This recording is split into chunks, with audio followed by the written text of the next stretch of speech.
Hi friends, welcome back. This is Anne from the blog hiddenfarmlife.com, and today I am bringing you 5 of the tips that we always use when traveling on a budget, so stay tuned. Travel tip number 1, drive. Whenever possible, which is most of the time for us, we drive to our destination wherever that is. And it gives us a lot of freedom to do some side trips, stop whenever we need or want to, for rest breaks, bathroom breaks, to stop and eat some food. I have packed a sandwich for Darren to eat while he's driving, and if we drive, we can share drive, so it makes it a lot more fun and easier so that one person isn't responsible the whole time for the drive. Travel tip number 2, stay at Airbnbs. They give you a lot of versatility. I can't talk this morning.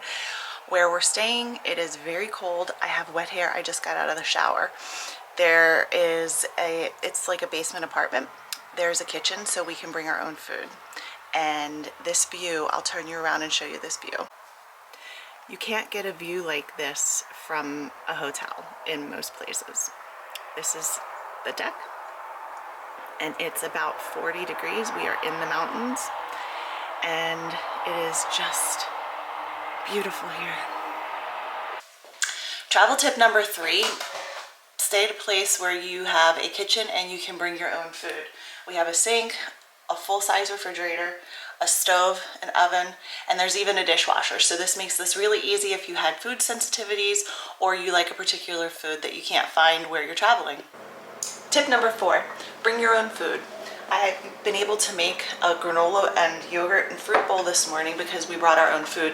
This will help you save money and time. Where we're staying, we couldn't really find anything that we both liked, so I brought my fruit and yogurt, and I'm able to have a breakfast without worrying too much about what we're gonna find and where. Travel tip number 5, stay local. When you get to your destination, try to find things to do that are local to the area that you're staying in or that aren't very far. Today we are on a stretch of road, and I will flip this around to show you, where it's popular for moose sightings. So that's what we're doing today, and it's really only costing us the amount of gas that we use.